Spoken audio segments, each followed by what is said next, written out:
ശിവരാത്രിയായിട്ട് നമ്മൾ ചേലാമറ്റത്തപ്പൻ്റെ നടയിൽ പോയി ബലിയിടാൻ പോവുകയാണ്.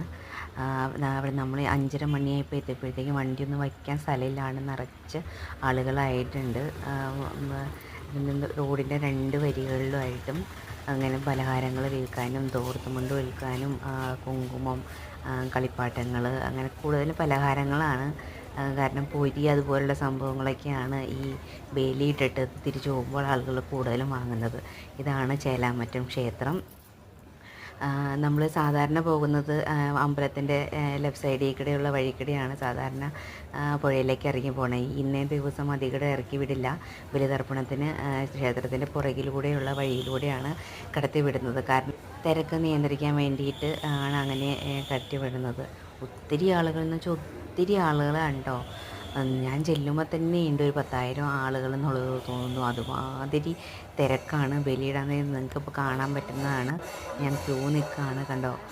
ക്യൂ നിന്ന് വട്ടം കറങ്ങി താഴേക്ക് അങ്ങോട്ട് പോകണം. പെട്ടെന്ന് ക്യൂ ഒക്കെ പെട്ടെന്ന് ഇതാവും കേട്ടോ. 2 മിനിറ്റ് കഴിയുമ്പോൾ അവരൊന്ന് ജസ്റ്റ് ഗേറ്റ് അടയ്ക്കും. അത് കഴിഞ്ഞിട്ട് കടത്തി വിടും. അതുമാതിരി ആളുകളാണ്.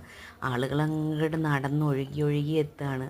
എന്നിട്ട് ഞാൻ അധികം ദൂരേക്കൊന്നും പോയില്ല. ജസ്റ്റ് ചെന്നപ്പോൾ തന്നെ കണ്ട ശാന്തിയുടെ അടുത്ത് തന്നെ ചെന്നു. കൈയും കാലും കഴുകി അവിടെ കയറി നിന്നു. അത് കഴിഞ്ഞിട്ട് ബലിയിടാനുള്ള ഒരുക്കത്തിലാണ്. ബലി പ്രാർത്ഥിച്ച് എല്ലാം കയറി വന്നു. അത് കഴിഞ്ഞിട്ട് നമ്മൾ അമ്പലത്തിൽ കയറി തൊഴണം. തൊഴുത് പ്രാർത്ഥിച്ചതിന് ശേഷമാണ് പിന്നെ നമ്മൾ പോകുന്നത്. അതിനുശേഷം അന്നദാനമുണ്ട് അവിടെ, പ്രഭാത ഭക്ഷണമുണ്ട്.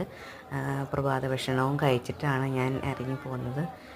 ഉപ്പുമാവും കടലയാണ് കഴിക്കാനുണ്ടാവുക. കഴിഞ്ഞ കൊല്ലവും കഴിഞ്ഞതിൻ്റെ മുമ്പിലത്തെ കൊല്ലവും ഒക്കെ ഞാൻ കഴിച്ചായിരുന്നു കേട്ടോ. കുറച്ച് മതി, പക്ഷേ അത് കഴിക്കാൻ കിട്ടുന്നത് ഭയങ്കര ഇഷ്ടമാണ് എനിക്ക്. ഇതാണ് കേട്ടോ 2 നടകളിലായിട്ടാണ് ചേലാമറ്റത്തപ്പൻ്റെ അമ്പലത്തിൽ പ്രതിഷ്ഠയിരിക്കുന്നത്. അത് കഴിഞ്ഞ് തൊഴിലും കഴിഞ്ഞ് ഞാൻ ഇറങ്ങി. എനിക്കറിയാം, നേരത്തെ പണ്ടും പോയിട്ടുള്ളത് കാരണം കൊണ്ട് വണ്ടി എവിടെ വയ്ക്കണമെന്ന് അറിയാതെ കാരണം കൊണ്ട് തിരക്കില്ലാത്ത സ്ഥലത്ത് വണ്ടി വെച്ചിട്ടുണ്ട്. അപ്പോൾ എല്ലാവരും ചാനൽ സബ്സ്ക്രൈബ് ചെയ്യണേ.